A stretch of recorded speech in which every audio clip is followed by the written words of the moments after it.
The chicken production process has come a long way. A century ago, chickens were raised for both eggs and meat. Today, there are two types of chickens because genetic selection is focused on production and efficiency. Egg-laying hens are small and have been selected for efficient egg production.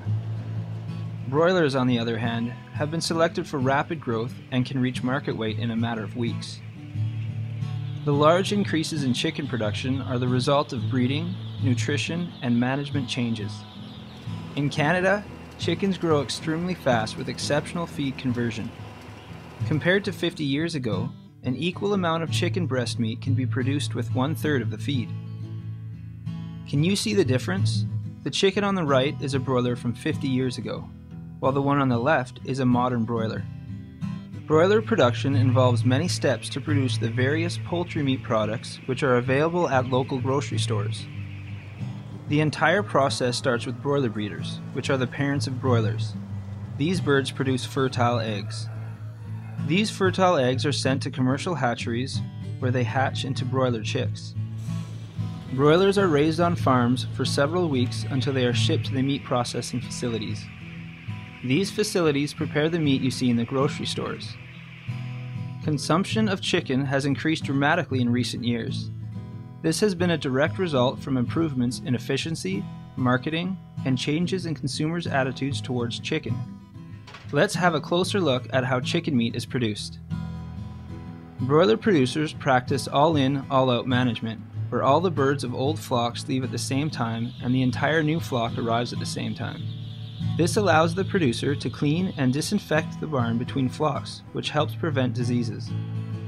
The barn temperature must be brought up to about 35 degrees Celsius before the chicks arrive, to ensure that floors and bedding are warm for the chicks. Boxes of chicks arrive from the hatchery in environmentally controlled trucks. Feed and water must be readily available for chicks when they arrive from the hatchery. Extra places to eat and drink are often provided to make sure that the birds get off to a good start. Barns are heated using heaters that run the length of the barn, maintaining a common environment throughout. The chicks get plenty of extra attention at this stage to ensure that they are comfortable and have begun eating and drinking. Broiler chicks may be vaccinated before they come to the farm so they can develop immunity to specific diseases. Vaccination may reduce bird performance for a period of time, but the benefits are worth it if they are exposed to diseases. Broilers can be vaccinated by injecting just under the skin of the neck or by spraying a fine mist over a box of chicks whereby they ingest the vaccine. In order to maintain high standards of food safety and quality, chicken farms follow strict biosecurity protocols to reduce the likelihood of bacteria and viruses entering the barns. By changing coveralls and boots, washing hands, boot dips, and some farms even showering before entering the barn, the risk of exposing the chicks to diseases are reduced. Vehicles that enter farms are routinely washed. Any new equipment is washed and disinfected before being introduced to the barn. Authorized farm visitors sign a logbook so the farmer has a record of all foot traffic. Barn doors are kept locked and signs are placed by the entrances to help the producers control access to the buildings. One of the major reasons broilers are housed in closed barns is to prevent their contact with all wild birds. Wild birds may carry disease, which is why biosecurity is so crucial to broiler production. One major concern is that people will carry disease from wild flocks, such as geese, into the barns.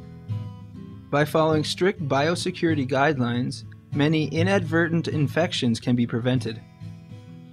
Fresh air is important in the barns to ensure flock health.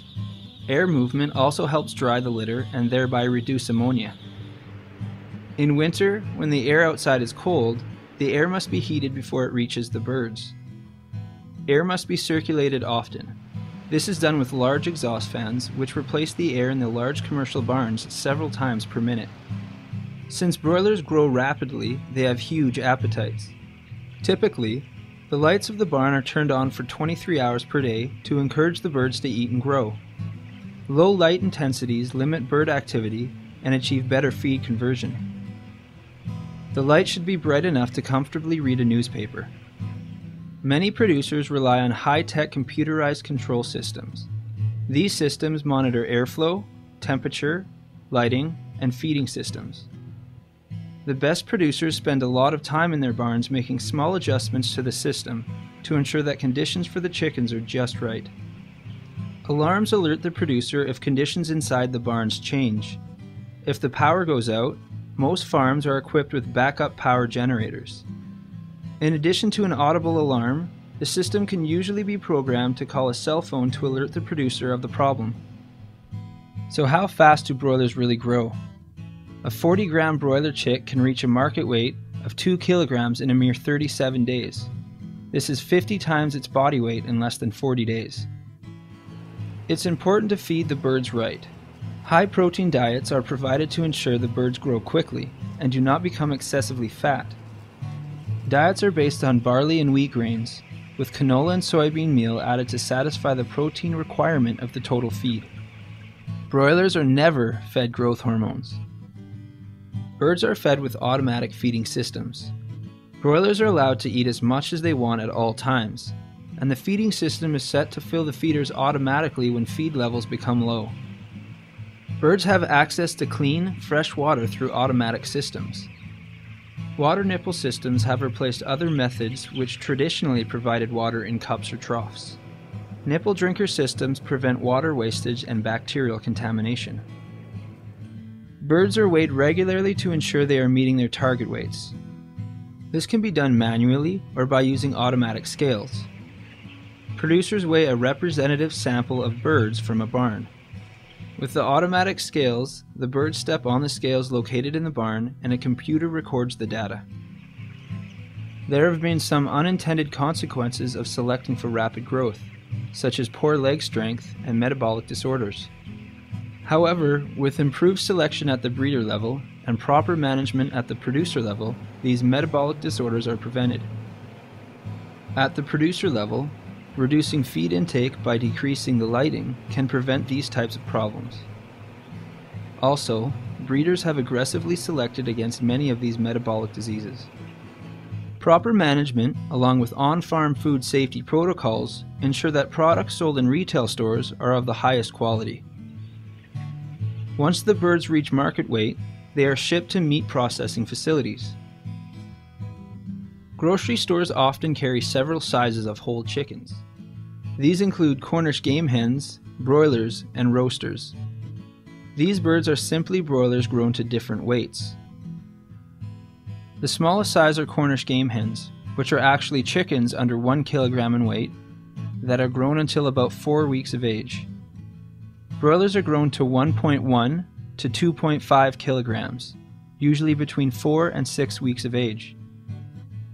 The largest size are roasters, which are broilers over 2.5 kilograms. These birds are approximately 12 weeks of age at the time of processing. Some producers grow specialty chickens, including organic or free-range. Free-range birds have access to the outdoors, while organic birds are fed only certified organic feed. Producers use good management practices to maximize the performance of broilers. This allows consumers to enjoy high-quality chicken meat. The combination of advanced knowledge of nutrition and rapid improvements in genetic potential of broilers has allowed the chicken industry to provide consumers with safe, natural chicken meat.